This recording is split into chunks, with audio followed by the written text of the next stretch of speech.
Teacher David, if you could assign me co-host as well. Absolutely. Thank you.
Sawadee Kap. Hello and welcome to Daily Wisdom, Walking the Path with the Buddha.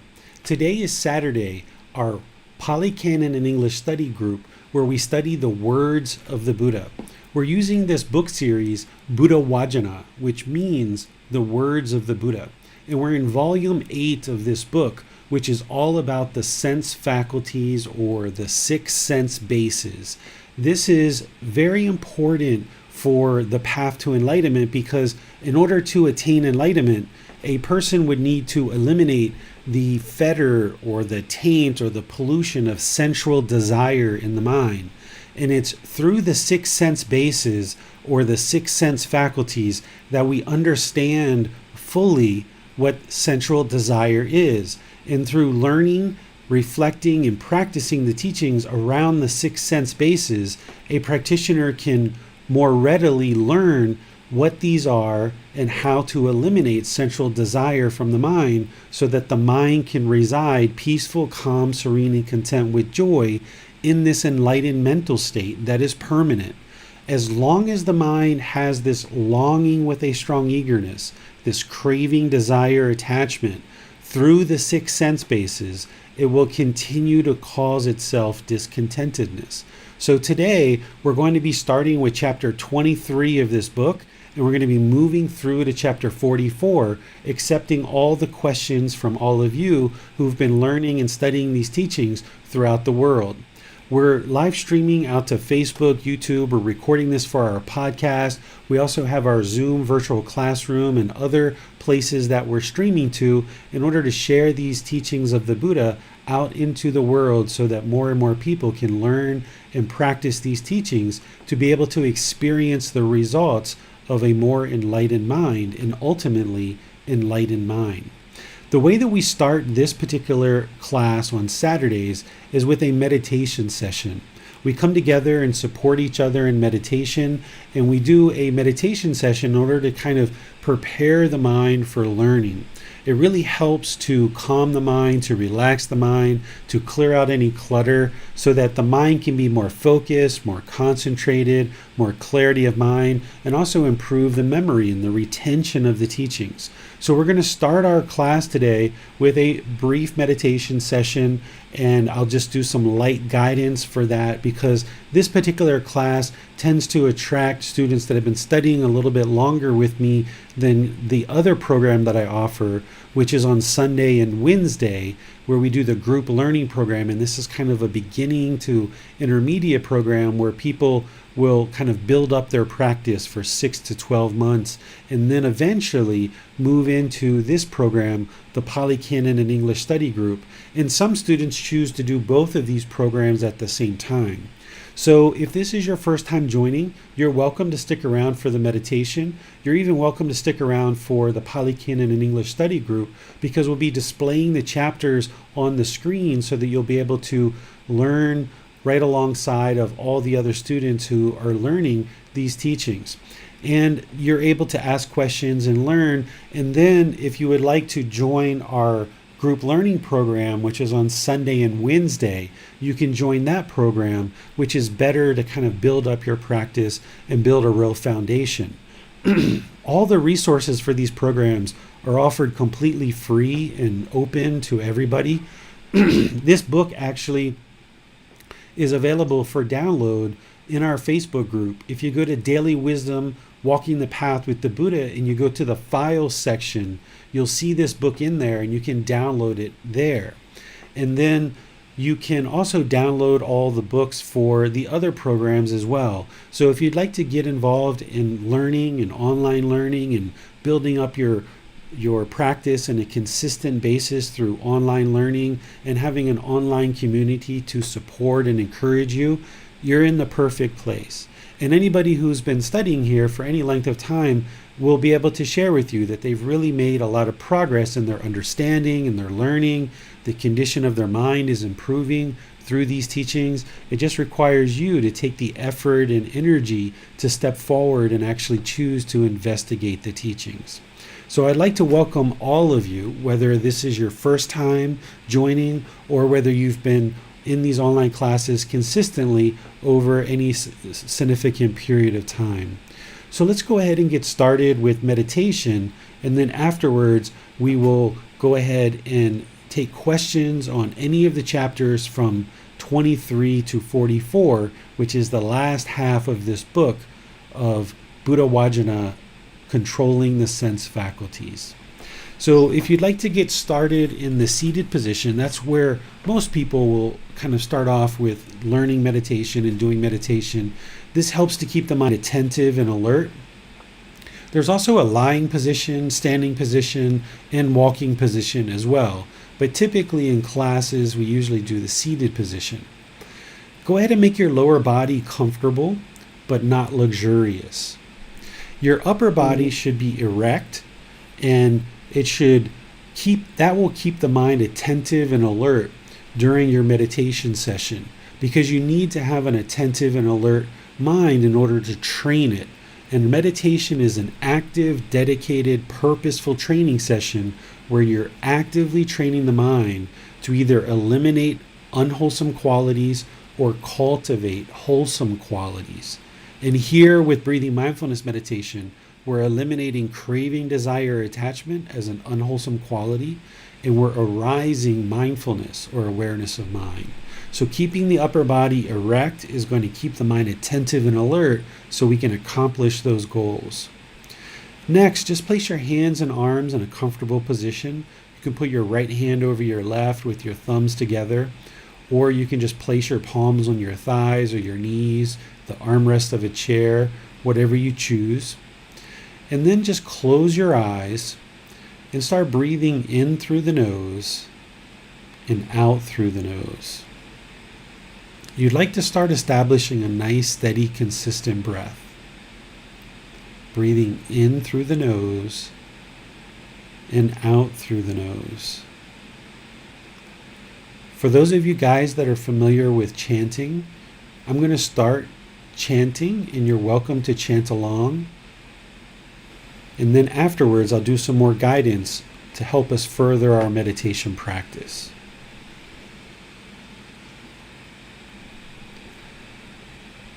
Arahang Samma Sambuddho Bhagava Bhutang Bhagavanang Apivateyami Sawakato Bhagavata Tammo Dhammang Namasami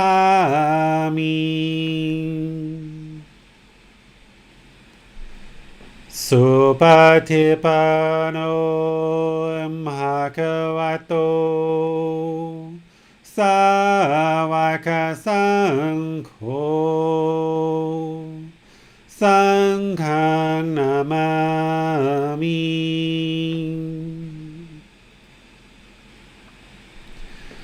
Namo Tassa Bhagavato Arahato Samma Sambuddhassa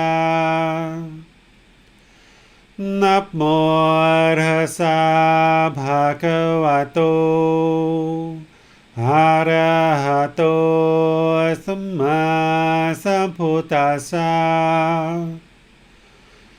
นะโมตัสสะภะคะวะโตอะระหะโตสัมมาสัมพุทธัสสะอิติปิโสภะคะวะอะระหังสัมมาสัมพุทโธวิจาจารณังสัมพุโนสขะโตโรกาวิตุอนุเตโรปุริสาดามาสติสัตตาตาวามนุสนังพุทโธภะคะวะติ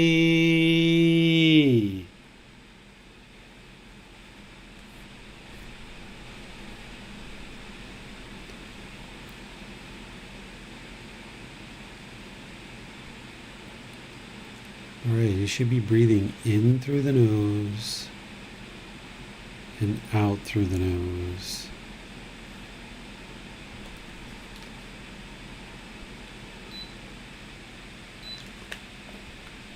Take some nice natural breaths.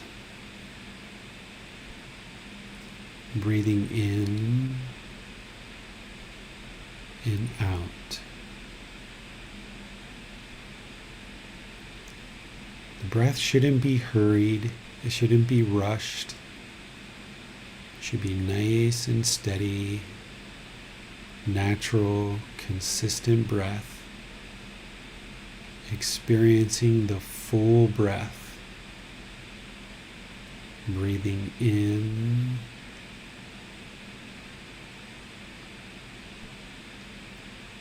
and out.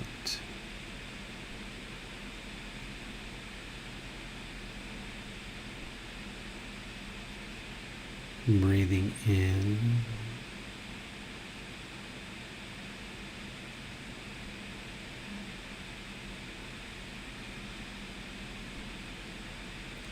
and out.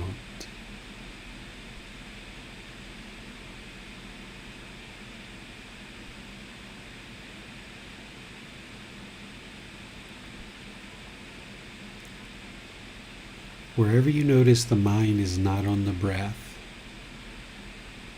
cut that off, let it go, and bring the mind back to the breath.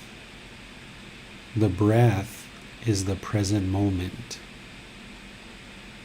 So you're training the mind to fixate on the sound of the breath or the sensation of air moving into the nose over the skin. Breathing in and out.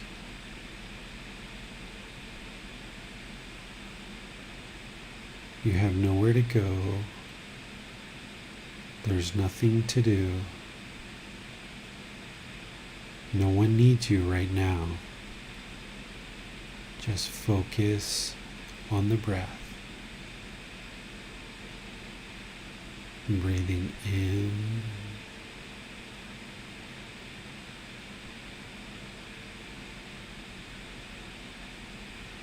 and out.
อะระหังสัมมาสัมพุทโธภะคะวาพุทธังมหาคะวันหังอภิวาเทมิสวากขาโตมหาคะวัตตาธัมโมธัมมังนามาสามิ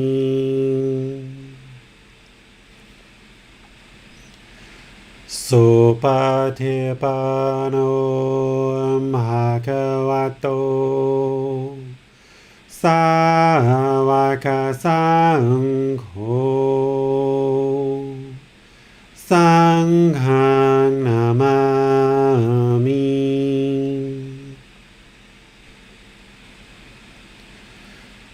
นะโมตัสสะภะคะวะโตอะระหะโตสัมมาสัมพุทธัสสะนะโมตัสสะภะคะวะโตอะระหะโตสัมมาสัมพุทธัสสะนะโมตัสสะภะคะวะโตอะระหะโตสัมมาสัมพุทธัสสะอิติปิโสภะคะวะอะระหังสัมมาสัมพุทโธวิชาจารณังสัมมุโนสัคขะโตโรกาวิตุอนุเตโรภูริสานามาสติสัตตาตาวามานุสนังโหโตภะคะวะติ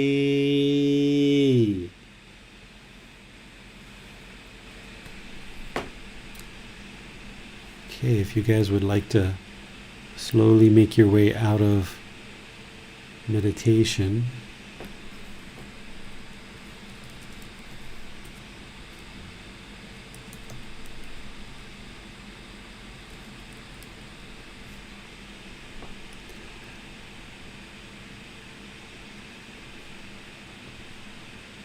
For those of you guys that have been part of this program, you know that we accept the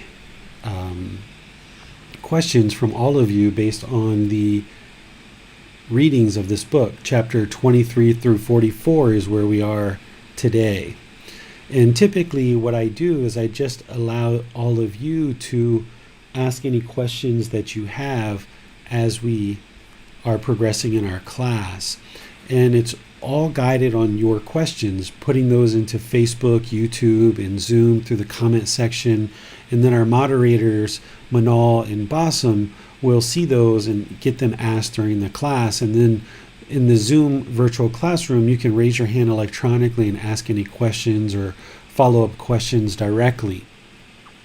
What I would like to do, though, is something a little bit different that I haven't done recently, which is I would like to display something on the screen here.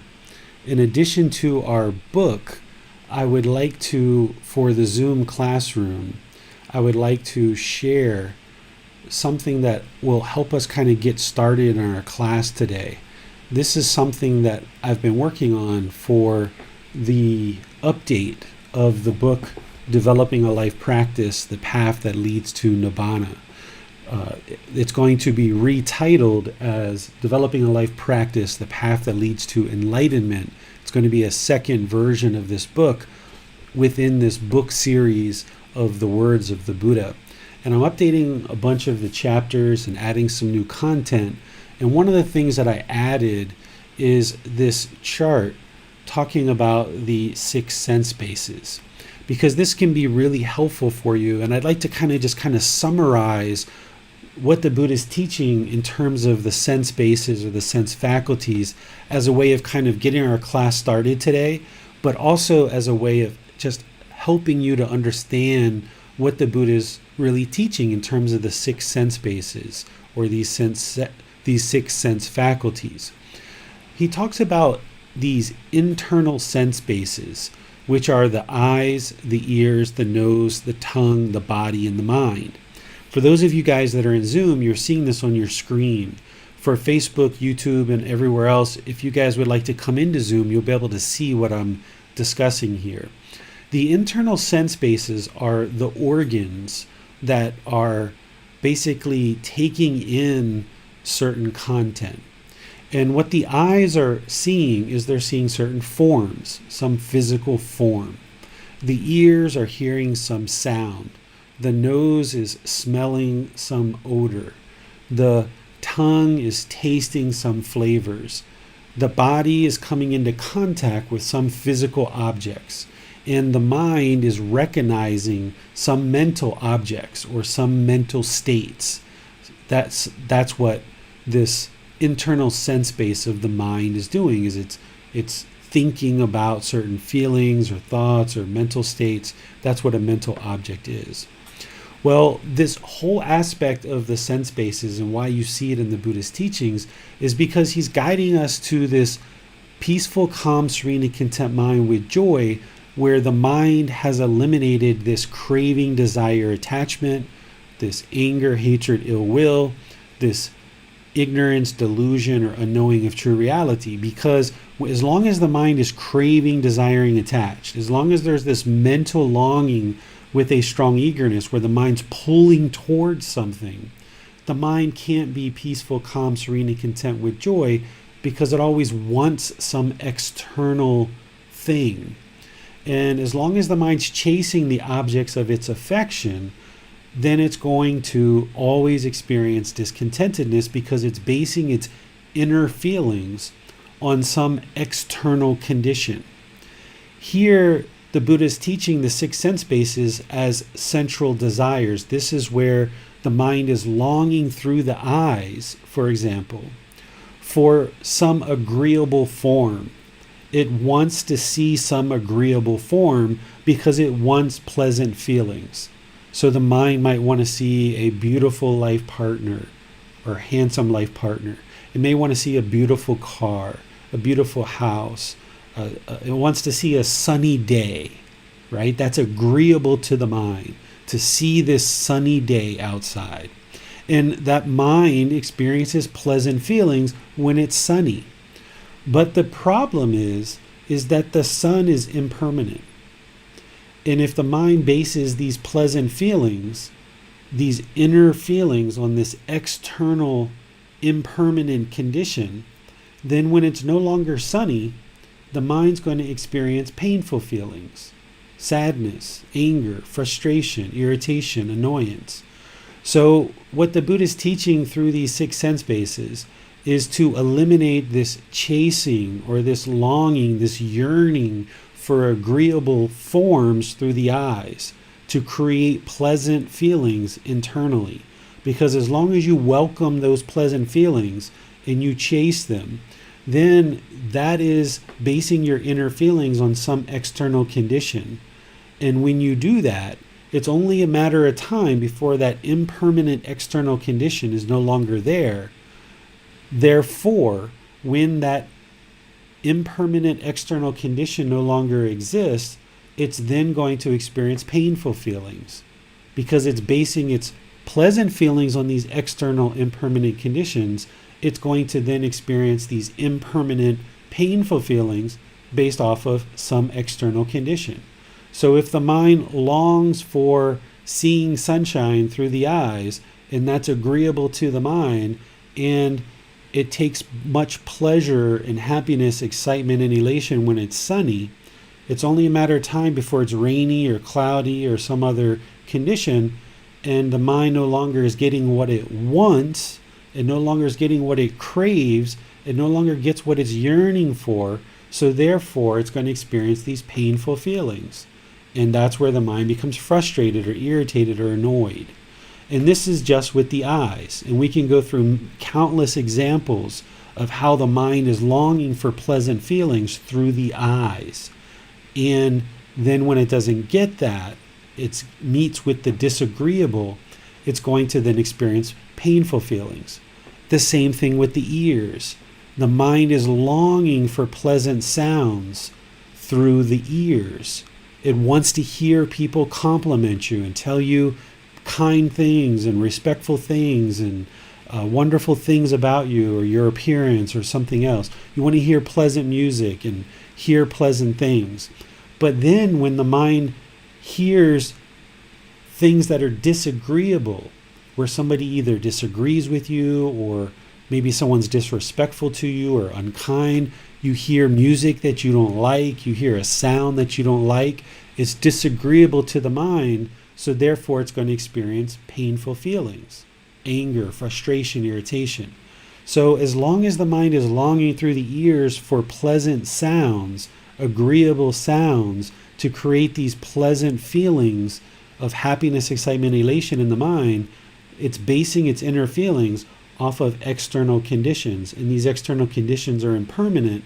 And as soon as they change, the mind doesn't like that. It doesn't like that impermanence. So therefore, it's going to experience painful feelings. And we can go through all of these. The same thing. The mind wants pleasant and agreeable odors or scents through the nose. As soon as it meets with agreeable odors, it's going to experience pleasant feelings. Happiness, excitement, elation, thrill, euphoria.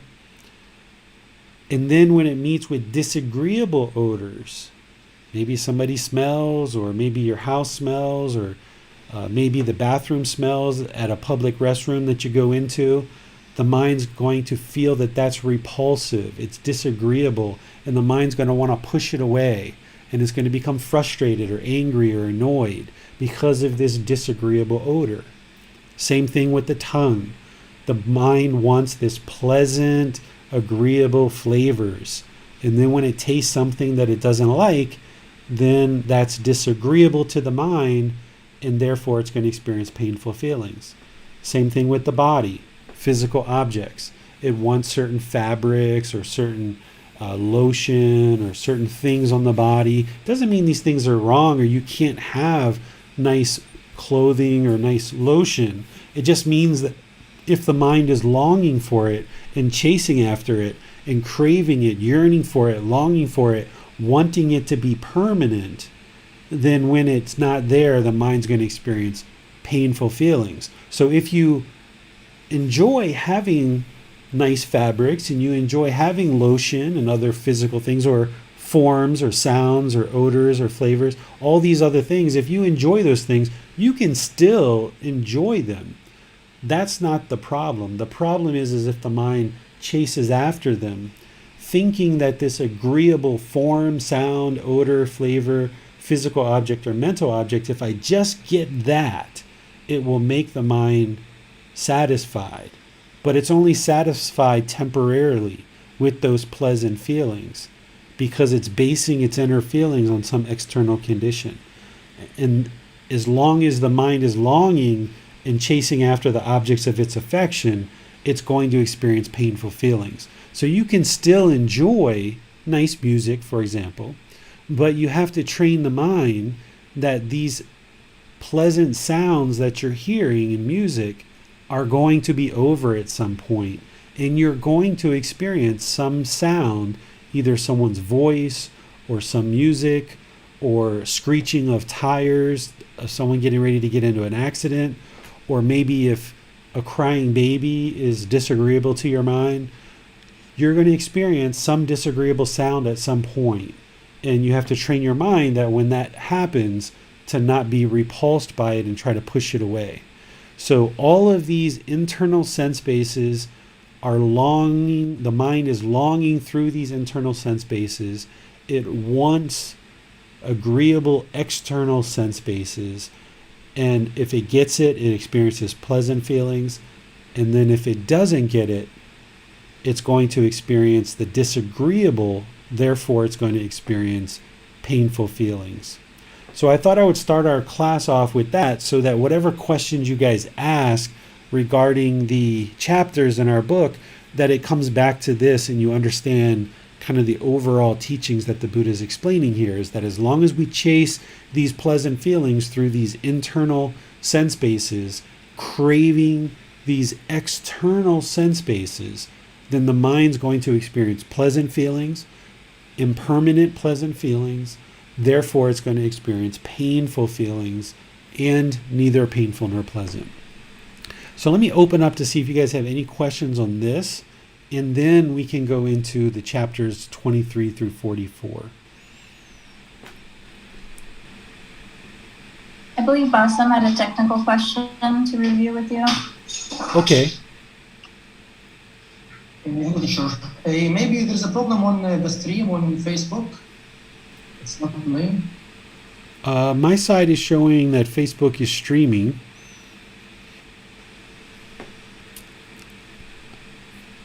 It's not the case here. Let me see if I can go into Facebook in a different way. I had to do it differently today because Facebook is having some impermanence. It wouldn't let me do it the same way as I've done before. So this is the first time I've done it this way. So I wouldn't be surprised if it's not streaming to Facebook. It's showing me that it is. And I don't know, since this is my first time using it this way, I don't know what I would do to change it. But I do see that even though it shows me that it's streaming, it doesn't have the number of users like it usually has. So it might not be streaming based on what you're seeing, Basam, and also what I'm seeing. I don't see it anywhere in here either. So I think this is just some impermanence with Facebook, because when I tried to create the live stream in Facebook today, it wouldn't let me do it. It was yeah, I see the live streaming in Facebook isn't working like it normally does. I see that it's posting it as a item for sale rather than as a live stream. So it looks like we're not going to be live streaming to Facebook today, but we're still on YouTube and all the other places as well. So we can just carry on. We have. Yes, so if we can go on to Zoom, we do have a few questions we can start with. Okay, sounds good. Great. Judith has a question on chapter 24. All right, let me go ahead and switch over to the Buddha Vajana book, chapter 24.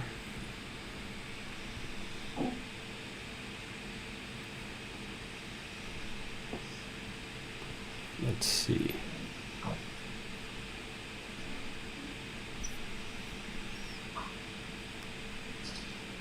All right, so Zoom, you guys should be seeing the Buddha Vajana book as well as online in YouTube. They should be seeing it as well, Basam. Yep, there we go. Yes.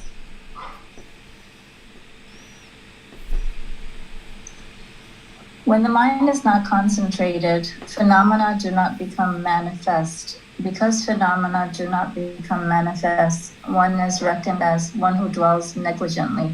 I was wondering what type of phenomena is supposed to become manifest. Thank you very much.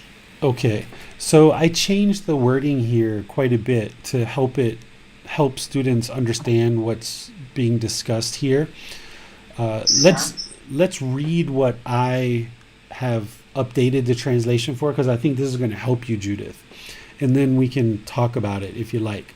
So the chapter here is titled, Without Restraint, One Dwells Negligently. With restraint, one resides diligently. Okay? In how, monks, does one dwell negligently? If one dwells without restraint over the I sense base, the mind is soiled among forms recognizable by the I. If the mind is soiled, there is no gladness. When there is no gladness, there is no joy. When there is no joy, there is no tranquility or calmness. When there is no tranquility, one dwells in discontentedness. The mind of one who is discontent does not become concentrated. When the mind is not concentrated, experiences do not become easily recognizable or clear to the mind. Because experiences do not become easily recognizable or clear to the mind, one is considered as one who dwells negligently. And then the Buddha spoke these same discourses for all the other sense bases, the ears, the nose, the tongue, the body, and the mind. And then it is in such a way, monks, one dwells negligently. So this first part, what he's talking about is if there's no restraint, if the mind is longing through these sense bases, then it's soiled, the mind is polluted, and it's longing for these recognizable or these agreeable forms through the I. And as long as the mind's soiled that way, then the mind can't experience this gladness because it's longing for these temporary, these impermanent pleasant feelings. It can't experience this unconditioned gladness and joy. Okay? And if it's not experiencing that, then the mind can't be tranquil and calm. And if the mind's not tranquil and calm, then it's going to be experiencing discontentedness. And if it's experiencing discontentedness, then the mind isn't clear, right? It's not calm. And he's saying, okay, this is someone who's negligent because they're not exercising restraint or guarding over these doorways of the six sense bases. Now the second part, and monks, and how monks does one reside diligently? If one resides with restraint over the I sense base, the mind is not soiled among forms recognizable by the I. If the mind is not soiled, gladness is born. When one is gladdened, joy is born. When the mind is uplifted by joy, the body becomes tranquil and calm. One tranquil in body experiences contentedness. The mind of one who is content becomes concentrated. When the mind is concentrated, experiences become easily recognizable or clear in the mind. Because experiences become easily recognizable or clear in the mind, one is considered as one who resides diligently. And then once again, he spoke of all the other sense bases as well. It is in such a way, monks, that one resides diligently. So he's essentially showing this connection between restraint of the six sense bases and how eliminating craving through the six sense bases, eliminating this longing with a strong eagerness through the six sense bases, by eliminating that, then the mind experiences this unconditioned joy, this unconditioned gladdening. The mind is uplifted. The body becomes tranquil because it's no longer carrying this burden of craving. So the body becomes tranquil. And then there's contentedness in the mind. And when the mind is content, then it's concentrated. And now, with this concentration, everything becomes easily recognizable and clear in the mind. The mind becomes very clear, right? This clarity of mind. So he's talking about essentially ensuring that you exercise restraint and you don't allow the mind to long with a strong eagerness through any of these six sense bases. Teacher David, going back to the word diligent, I'm a little bit not clear on what that word represents. So would it, wherever we see the word diligent or diligently, can we say that that refers to elimination of craving, guarding of the six senses, and increased concentration altogether, or is there something that's separate? Diligent means like kind of like determined. It means like there's going to be consistent determination that you're going to, be looking resolutely. You're going to be ensuring that you're not going to allow the craving to come into the mind. Let me just get a kind of dictionary out here. Diligent means having or showing care in one's work or duties. Okay, so some synonyms are things like hardworking, or persistent, or active, or driven, or tirelessly, dedicated, zealous, right? So the word diligent isn't connected to craving.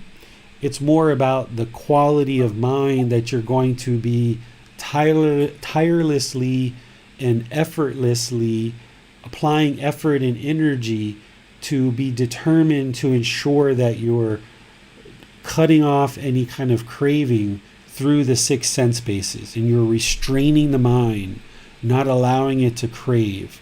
So it's more about the quality of doing this consistently over a period of time where you're not negligent. Negligent would be like lackadaisical or lazy, or not applying effort, where diligent would be applying effort, applying energy, being determined, really practicing the teachings rather than just being lackadaisical about it. So we can actually use diligent, Manal, in more ways than just related to craving. We can say, if you meditate 2 or 3 times a day, you're being diligent in your meditation practice. Or if you maintain a certain cleanliness in your house, you're being diligent in cleaning your house. Or if you take care of your work duties and you ensure that your work is being done at work, you're being diligent in your work. So that's what he's referring to here, using the word diligent. Sorry, Teacher David, the screen from your end froze, so I wasn't able to catch the last 30 seconds of what you said. Yeah, so diligent is applied to more than just using the word craving. You could use diligent like if you are diligent at work and you attend to your work activities and you take care of your work in a really good way, then you're diligent in your work. Or if you meditated 2 or 3 times a day consistently with determination and commitment, you're being diligent in your meditation practice. So the word diligent or diligently doesn't just refer to what you're doing with craving, but here the Buddha is taking this quality of being diligent and saying you need to be diligent to reside, restraining the mind so that it's not longing with a strong eagerness through these 6 sense bases. Because as long as you allow the mind to be unrestrained, which would be negligent, if you allow the mind to be unrestrained and just keep longing and longing and longing for things through these 6 sense bases, then you're negligent in your practice, and you're never going to get to a point where the mind's peaceful, calm, serene, and content with joy, because you're lackadaisical, you're lazy, you're not applying effort and energy to ensure that when you observe the craving of the mind through these 6 sense bases, that you're cutting it off and letting it go. That would be diligent. But negligent would be like just sitting back, allowing the mind to crave through these 6 sense bases and not really attending to your duties and ensuring that you're working to eliminate craving in this example. But diligent can be used in more ways than just related to craving. Okay, what's the difference between diligence and right effort? You can look at those as the same thing, because someone who's practicing right effort would be diligent. If you're practicing right effort, where you're applying effort to eliminate unwholesome qualities and arise wholesome qualities, and you're doing that on an ongoing basis, moment to moment to moment to moment, you're being diligent in that case. If you weren't doing that, then you're lackadaisical, you're lazy, you're not taking effort to eliminate unwholesome qualities and arise wholesome qualities, then you're being negligent. So the Buddha is just giving more descriptive words here to describe what we need to be doing in our practice beyond just meditation. But you can be diligent in your meditation practice, or you can also be negligent in your meditation practice too. You can be diligent in washing dishes or negligent in washing dishes, right? This word diligent and negligent is all about the amount of effort that you apply or the amount of energy that you apply to a given task. Okay. Thank you. Mm-hmm. I did have some questions on chapter 25, but I think you helped clarify it with your description of the word diligence. So we'll move on to Amina's question on chapter 35. Okay.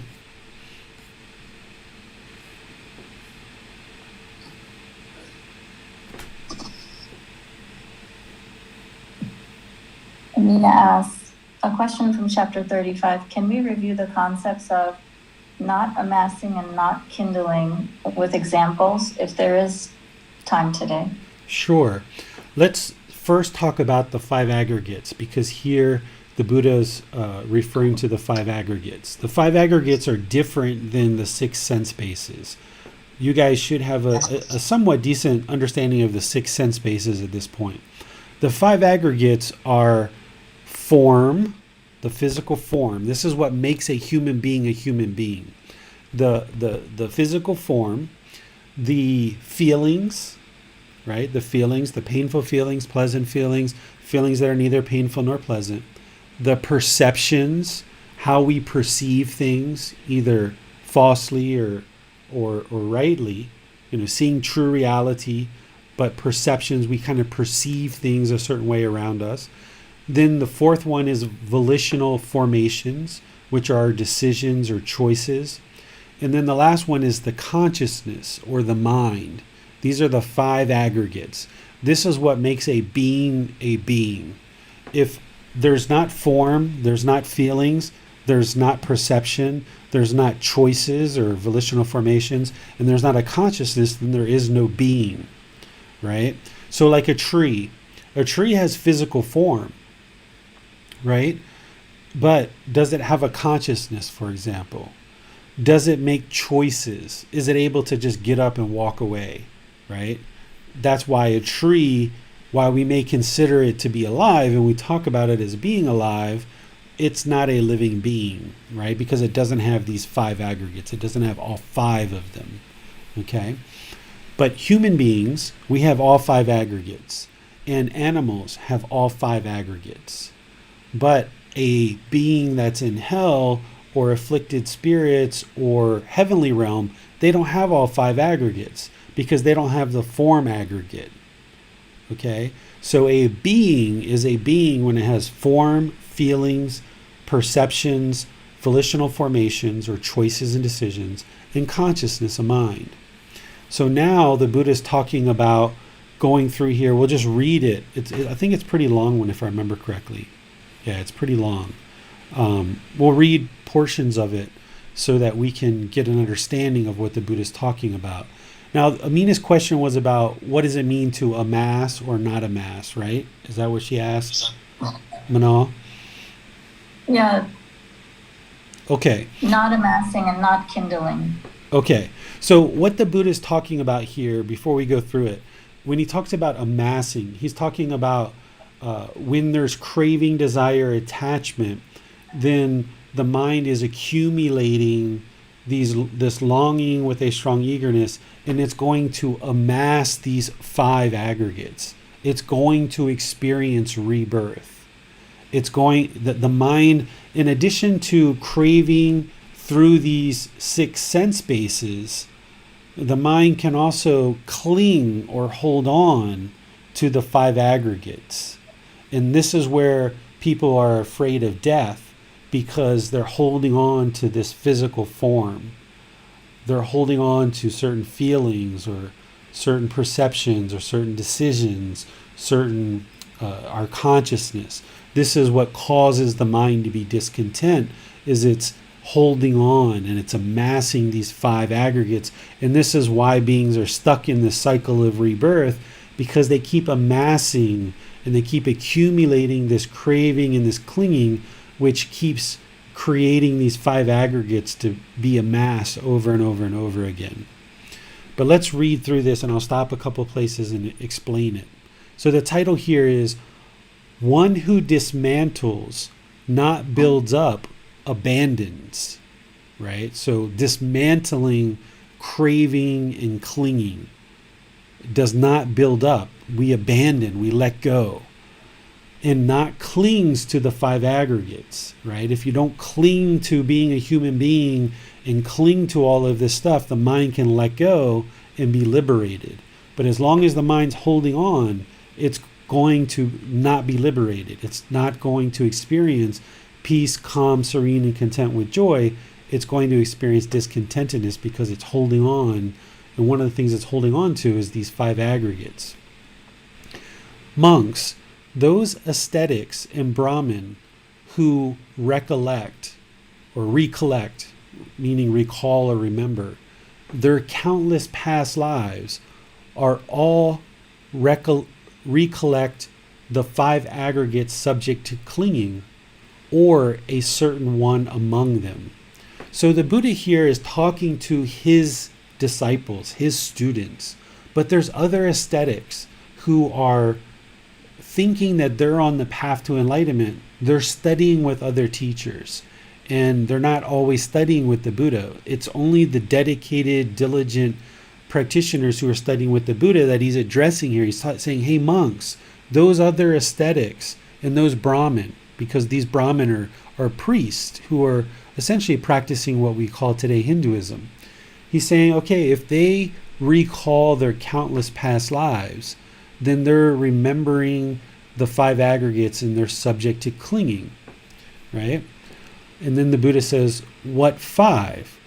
When recollecting thus, monks, I had such form in the past, it is just form that one recollects.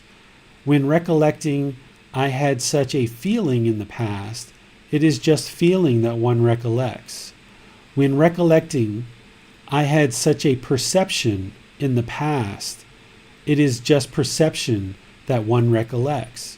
When recollecting, I had such volitional formations or choices or decisions in the past, it is just volitional formations that one recollects.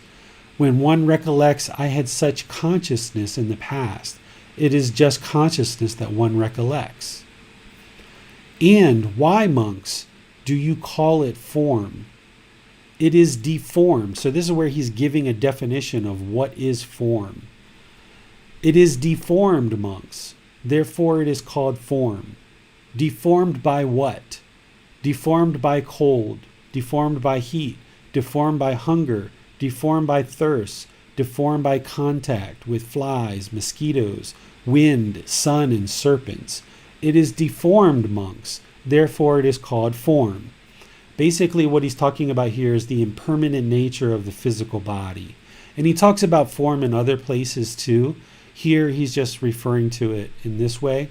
But he's basically talking about the impermanent nature of the physical form. And why, monks, do I call it feeling? Or why do you call it feeling? It feels, monks. Therefore it is called feeling. And what does it feel?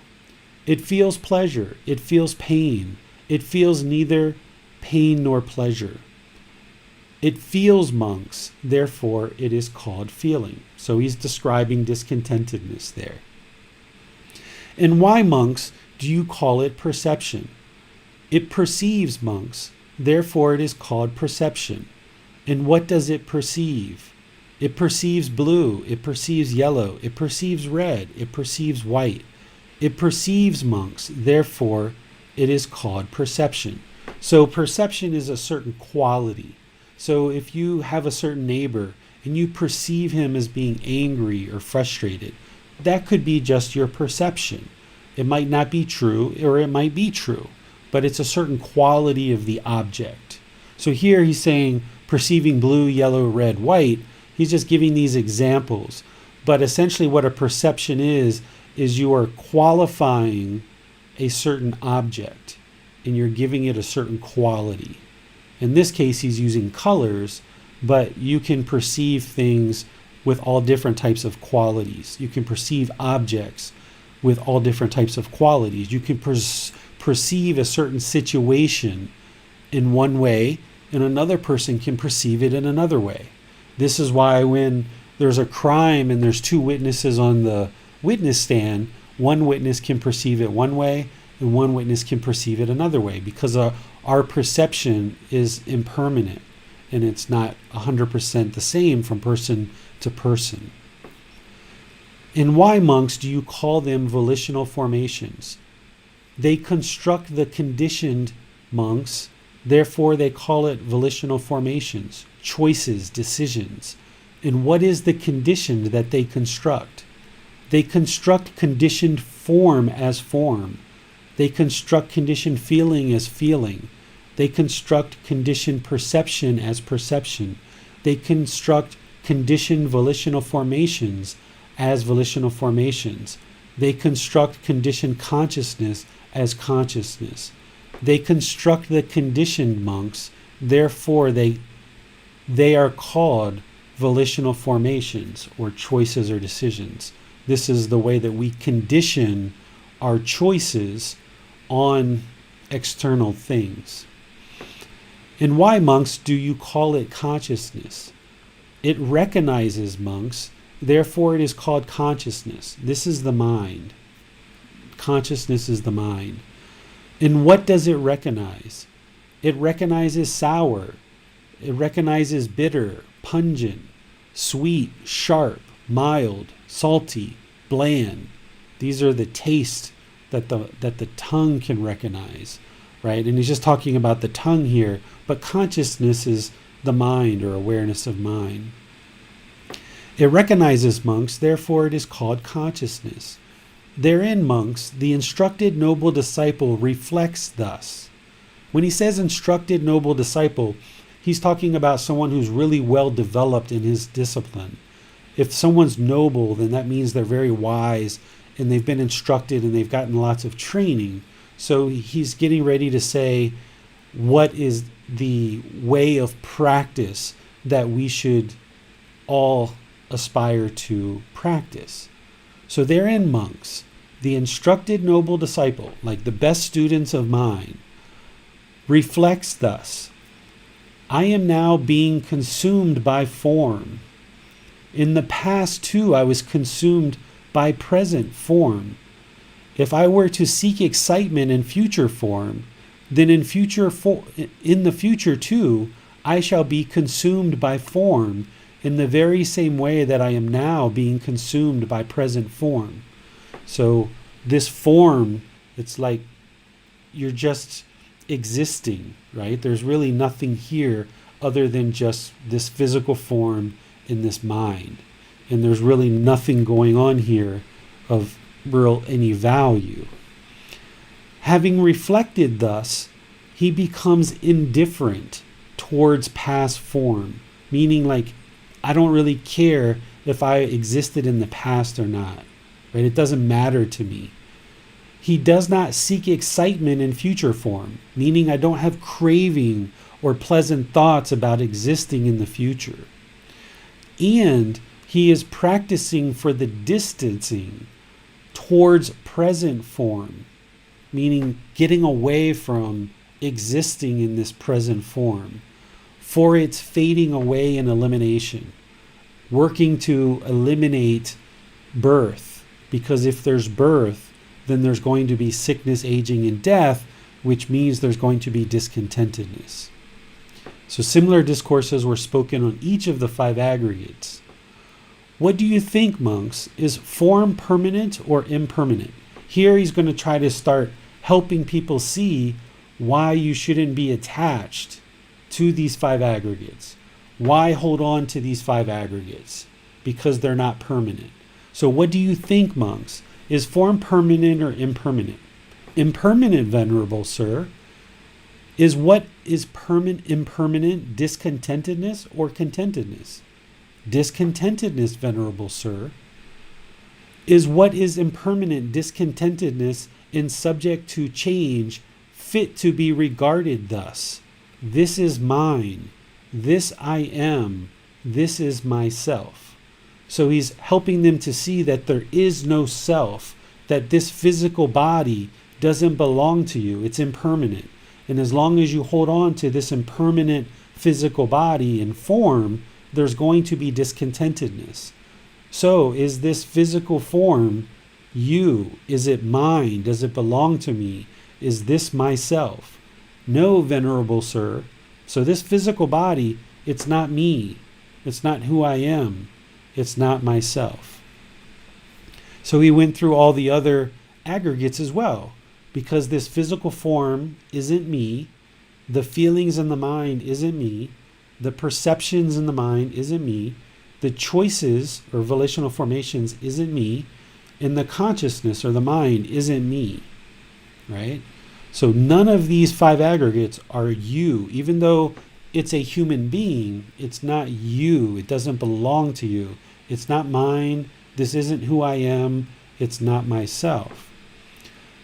Therefore, monks, any kind of form whatsoever, whether past, future, or present, internal or external, gross or subtle, inferior or superior, far or near, all consciousness should be seen as it really is, with correct wisdom. Thus, this is not mine, right? So none of this physical form is mine. This I am not.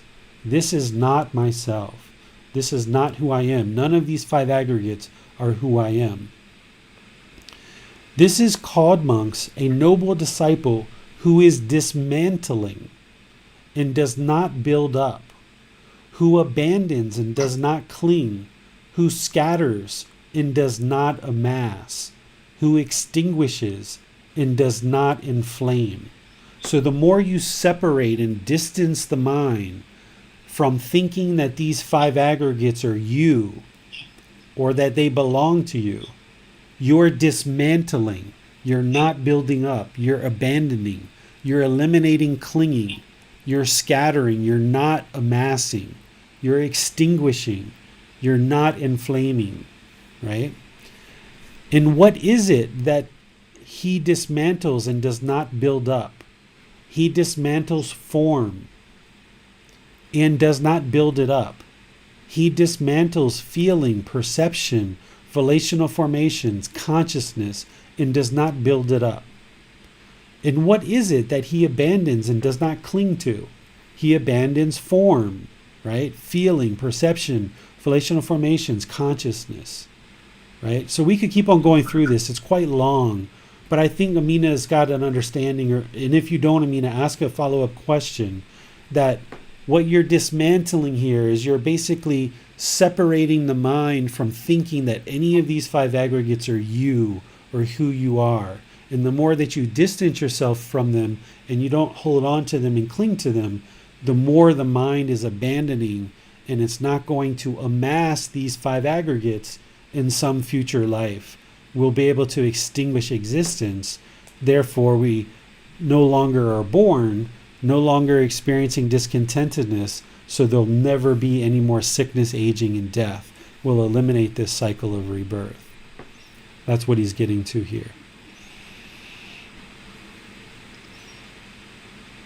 And then We have a question from Nick. Okay, I was just going to say, by the time we get down to the end of this, this is where he talks about someone who's liberated, someone who's completely liberated the mind because they've gotten rid of this clinging to the five aggregates. But go ahead with Nick's question.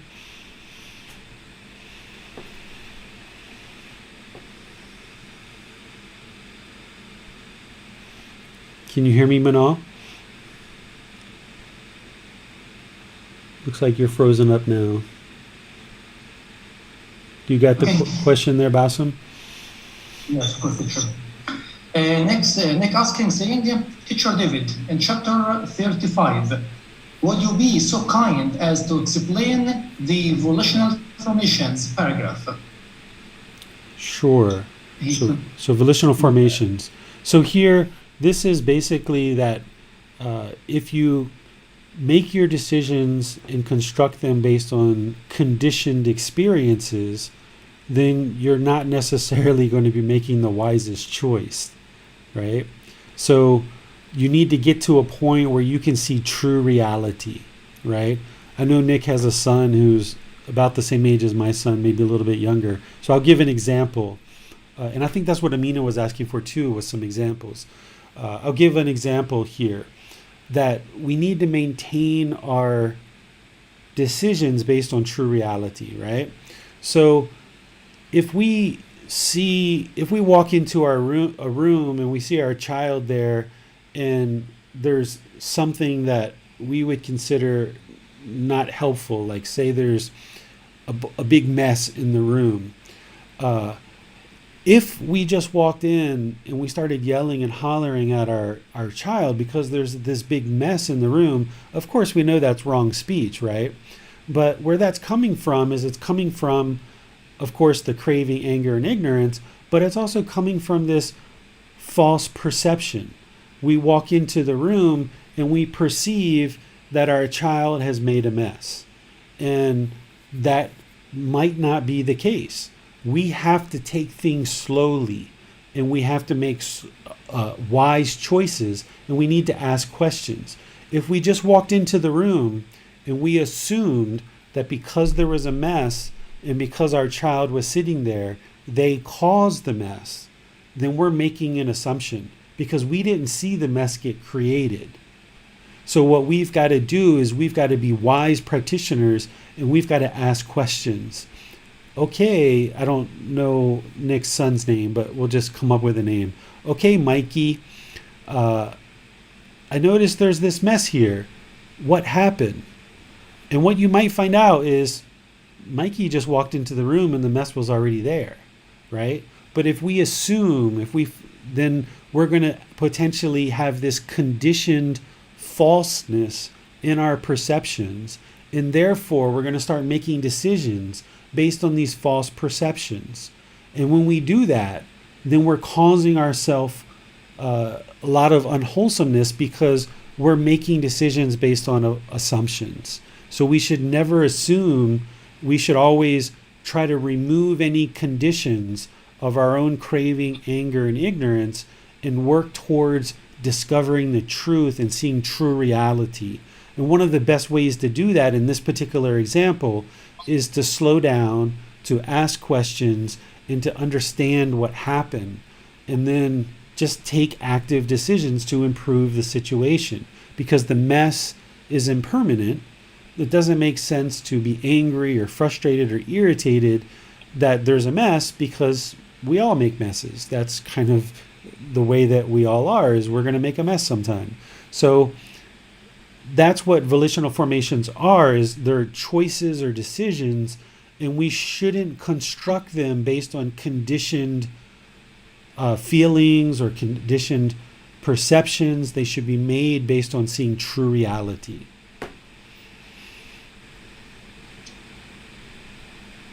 Well, Teacher David, I had just a small follow-up. Would you be able to recognize one of the five aggregates more readily before you recognize the other aggregates? For example, it's more tangible to understand the form aggregate for me. It's I understand the feelings aggregate. However, some of the other aggregates, does it go essentially in sort of a sequence once you become more aware, or would it kind of all happen at once? Because I feel I can understand a few more than others at this point. Yeah, we can talk about each of these. So you understand form, the physical form. You understand feelings, painful, pleasant, neither painful nor pleasant. Perceptions is how you perceive things, how you look at things in the world, and everybody's perception is going to be different. right? So you might walk into a certain building and you perceive like, oh wow, this feels really nice here, and this feels very light, and I perceive this space in a certain way. I'm assigning certain pleasant, maybe we shouldn't use pleasant because that'll confuse you. I'm assigning certain beautiful qualities and characteristics to this space based on my perception. I see light, I see colors, I see people, I see certain furniture, and based on your perception, you assign certain qualities of, wow, this is a really beautiful space. Where somebody else could walk in and they see exactly the same things that you see, but they perceive it differently. They say, oh wow, I don't really like this space. It feels odd to me. It feels cold.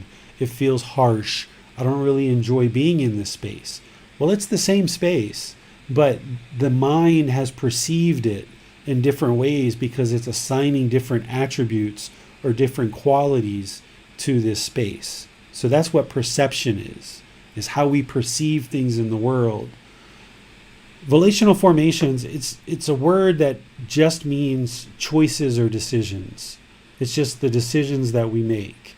And I thought about taking out and getting rid of volitional formations and just putting in choices and decisions. But I know that if people study the words of the Buddha or study other teachings from other teachers, they're going to see this word volitional formation. So I kept it in there and just put the parentheses after it so you know what this is. What is volitional formations? Consciousness is just the mind. There's this physical body, which is the first aggregate. The last aggregate is the consciousness, which is the mind. And in between the physical form and the mind, we've got these feelings of how we, painful feelings, pleasant feelings. Feelings are neither painful nor pleasant. We've got these perceptions of how we assign attributes or qualities to certain experiences or certain people. And we've got these decisions that we make. And all of this is coming through the consciousness, and then ultimately we execute it through the physical form. So if it wasn't for this physical form and this consciousness coming together, there wouldn't be an existence. But because there is a form and because there is a consciousness, there's also going to be feelings, perceptions, and choices or decisions. And this is what makes a living being a living being.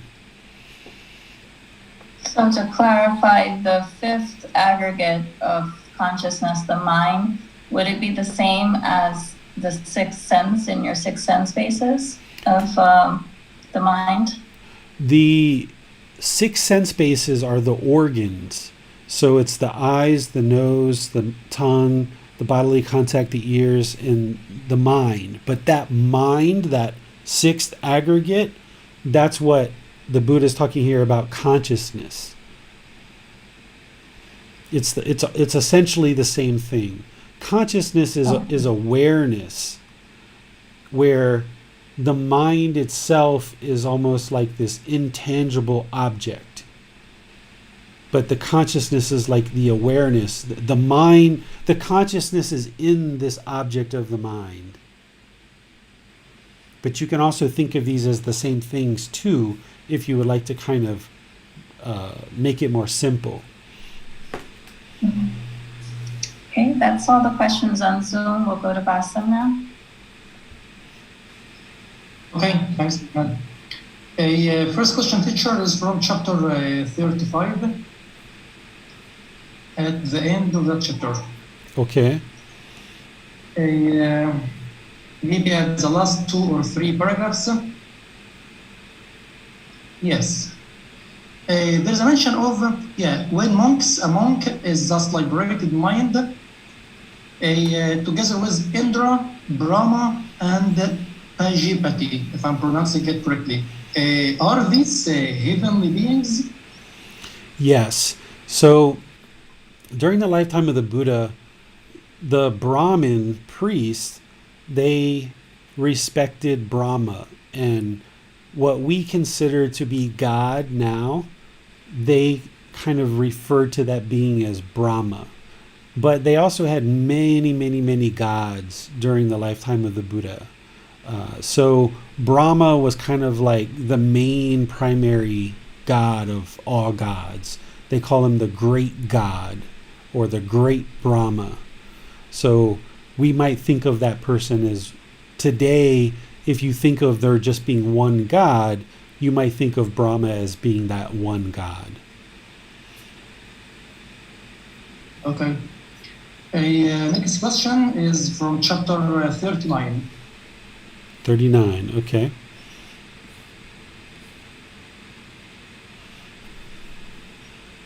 Yes, maybe the last two paragraphs from the bottom. There is no support for the establishing of consciousness. Does this mean that an enlightened being will stop his or her consciousness? There will be no contact? No, it means that there's no support for consciousness for the next rebirth, right? So if there's no craving, anger, and ignorance in the mind, then there's no support, there's no basis to form a new consciousness because there's nothing left. It's all been extinguished. Craving is what is the fuel for the next rebirth. So when we extinguish craving, then we extinguish rebirth. So there's no support for consciousness once that's been extinguished. But when you're in a current existence and you attain enlightenment during this life, even when you extinguish craving, desire, attachment, there's still consciousness, there's still physical form. It's just that you've extinguished all the pollution in the mind, and now you're experiencing that peaceful, calm, serene, and content mind with joy for the rest of this life. But then once you die, there's no more rebirth at that point. So an enlightened being is still going to have consciousness. They're still going to have these five aggregates, but they're just not going to be holding on to them. They're not going to be holding on to the form aggregate. They're not going to be holding on to their feelings. They're not going to be holding on to perceptions. They're not going to be holding on to the decisions and clinging to decisions. They're not going to be holding on to the consciousness. They're going to let all that go, but it's still going to be here in existence for the rest of this existence. This is what the Buddha called the deathless, because once you attain enlightenment, you basically, the mind has already let go. And once you've essentially let go and cleared out all the pollution in the mind, the physical body will die and the mind will separate from the physical body. But the Buddha talked about it as if there is no death at that point.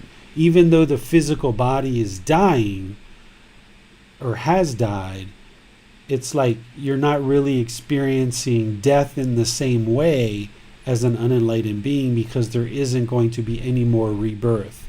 You're never going to experience true death again, because we've just been experiencing death over and over and over and over again, being discontent that we keep experiencing death over and over and over again, where once the mind is enlightened, it knows that the physical body is going to die and the mind's going to be separated, but it's not reluctant to experience that death. It's not having any kind of heartache that death is going to occur, because the mind is already liberated. It's not holding on to this life. It doesn't dread the death of this physical body. It just knows it's something that has to happen. Whereas in the unenlightened state, we kind of dread our death. We fear our death. We don't want our death. We're holding on to our children. We're holding on to our house, holding on to our job. We're holding on to our physical body. We're holding on to our money. We're holding on to all this stuff that we don't want to go. And there's all this craving, and that's why there's rebirth. We keep coming back. But by the time the mind is enlightened, you're not holding on to any of this stuff. And you know that physical death is going to occur. It's just a matter of time of when it occurs and how it occurs. And you're no longer dreading that physical death. You just know that it's going to occur.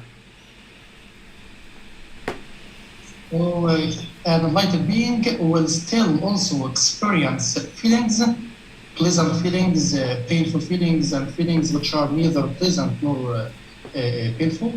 No, an enlightened being won't experience conditioned pleasant feelings. It won't experience conditioned painful feelings. It won't experience conditioned feelings that are neither painful nor pleasant. So all sadness, anger, frustration, irritation, annoyance, guilt, shame, fear, happiness, excitement, elation, thrill, euphoria, boredom, loneliness, shyness, resentment, hostility, aggression, all that stuff is all gone. But all that stuff is conditioned feelings, where the mind is happy, then it's sad, then it's excited, then it's angry, now it's shy, right? It's jumping around all over the place because it's basing its inner feelings on this external conditions. An enlightened mind is going to just be peaceful, calm, serene, content, joyful all the time. There's nothing that needs to happen in order for the mind to be joyful. So the mind's still going to laugh, still going to joke, still going to have fun, still going to experience joy. But as soon as that situation's over, the mind's going to come right back to the middle. So an enlightened being might tell a joke, and then once the joke is done and over and there's been a laugh, the mind comes right back to the middle, fully concentrated, fully focused, with clarity of mind. There's not this longing for the continuation of the laugh. It's just tell a joke, we laugh, boom, the mind comes right back, right? So it's actually much more enjoyable. The Buddha calls and describes enlightenment as beyond pleasure and pain. It's beyond pleasure and pain. It's not just experiencing these temporary conditioned pleasant feelings. It's experiencing permanent joy. It's no longer experiencing these temporary painful feelings of sadness, anger, frustration. It's beyond that. An enlightened mind can still experience physical pain, whereas if you got too close to a fire, or if you cut your finger or something like this, there will still be pain in the mind in terms of physical pain, but the mind will experience it differently. It won't get angry, it won't get frustrated, it won't blame other people, it won't get annoyed, it won't be fearful that that it's going to die. It's just going to experience the painful physical feelings, but the mind isn't going to be discontent because of those painful physical feelings. The mind's still going to be peaceful, calm, serene, and content, even though it's experiencing physical pain. But it won't experience any emotional pain. It won't experience any feelings of sadness, anger, frustration, irritation in the mind. It's just going to experience physical pain. Yeah, so maybe some sensations of the body and the other feelings are unconditioned, right? Right. So somebody could cut themselves, and who's enlightened, right? Someone could cut them, or let me say, someone who's unenlightened could cut themselves, and their mind would be like, oh my goodness, oh, I cut myself, oh, what happened? Oh, why is that night, right? It can be very discontent as a part of cutting themselves and actually make the situation worse. They might trip over something on the way to get a Band-Aid or to get a towel, and they might actually make the situation worse because the mind's uncalm. An enlightened being, the same cut can happen, and they're just going to be like, okay, I need to fix that. And they're going to calmly, patiently go get what they need to get and actually fix the problem. So they're going to make wise decisions because their mind is concentrated and focused with clarity of mind. They're not going to be fearful. They're not going to be shaken up by getting cut. They're just going to make wise choices because they know that this situation is impermanent and they just need to apply wise decision making to fix it. Where an unenlightened mind is going to be shaken up by getting cut because right away the fear of death comes in. Right away the mind isn't comfortable with impermanence, so therefore it's going to lack concentration and calmness. And oftentimes in that state, the mind makes unwise decisions that makes the situation actually worse. So the same exact situation can happen, but these two minds are going to experience it in different ways. But the enlightened mind isn't going to experience any discontentedness whatsoever, even when getting cut by a knife or something like that. Yeah, thanks, teacher, for your help. No more questions for now. Okay, anything from you, Manal? No, no other questions on Zoom. Okay, so I think that's all the questions that we have. And we're moving off to the next book, which is this one here. Next week, we're moving into volume number 9, the Dhamma Primer. Now, this book is one of the thicker books in the whole series. I think it's the second thickest book. We're going to be in this book for, I think it's about 4 weeks, if I remember correctly. This book has a real nice collection of many, many, many different Dhamma teachings. And some of them are ones that we've already studied because there's duplication across these books because they've extracted out of the 45 volumes of books. And whenever I go on a trip or I'm going somewhere and I'm interested in taking just one small book with me to read, I usually grab this one because it's got a nice smattering of different teachings across all the different teachings of the Buddha. I would call this book like foundation of the teachings. It really has a nice foundation. So in the coming weeks, we're going to be studying this book. Let me just check which chapters we're going to be studying for next week. We're going to be in chapters 1 through 25. So this book, I'm going to be uploading it after class so that anybody who doesn't have it, you can actually download it and start reading it. Chapters 1 through 25 for next week. And again, 10 minutes of reading a day, 15 minutes of reading a day, and you'll have that done with no issues. No reason to sit down and read for an hour at one time unless that's all that you have available to you, that you're not able to do 10 or 15 minutes a day. But it's better if you just do like 10 or 15 minutes a day, or even like 3 or 4 chapters a day. It's the best way to kind of trickle it into the mind. But this is the book that we're going to be studying for essentially the next 4 weeks, if I remember correctly. The next 4 weeks we're going to be in this book. So take your time with this. Some teachings you've already seen, others are completely new. You're going to have access to the updated translations that I created. They're going to be uploaded into the Facebook group right after class. So you're welcome to download that from the file section of our Facebook group. And as you have questions, you can get those asked and answered during the class coming up next week on Saturday. Or once you start seeing me post them into the Facebook group, you can ask them there too. Or even if I'm not posting there, like even now, if you're reading it in the next couple of days and you have questions, post your question in there. You don't have to wait for me to actually post in order to get your question in there. But just be sure that you take your time with it, that you reflect on it, and that you also don't believe what you're seeing, that you actually practice the teachings, so that way you can see the truth and acquire wisdom. So tomorrow in our group learning program, we're going to be in chapter 8 of the book, Developing a Life Practice, The Path That Leads to Nibbana.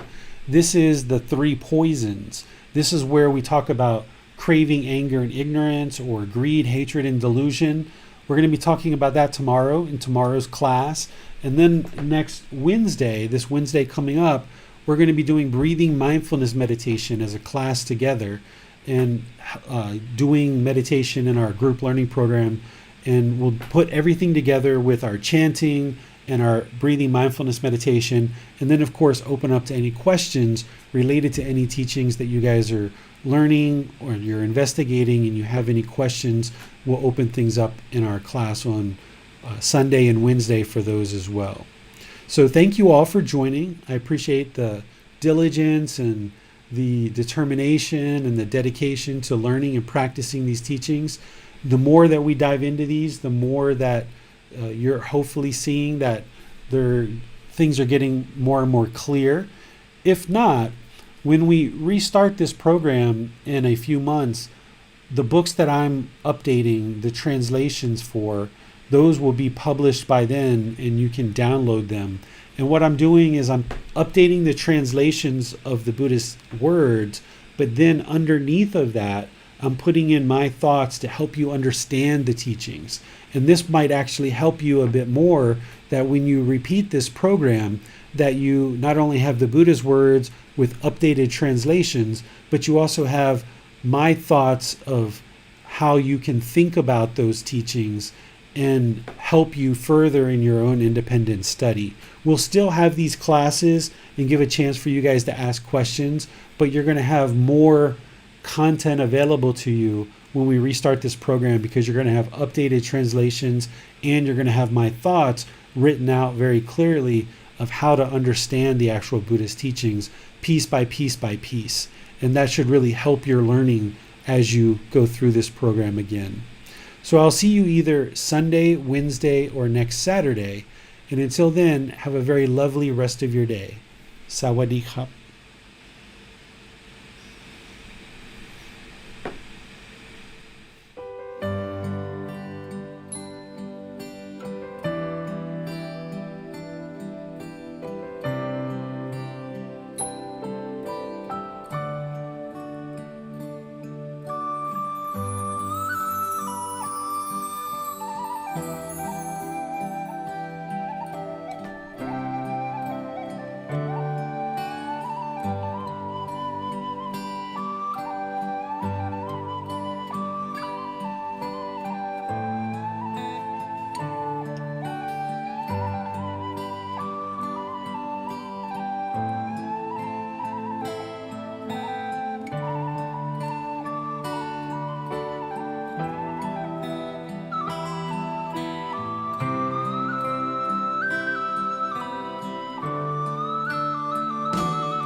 Thank you again for watching.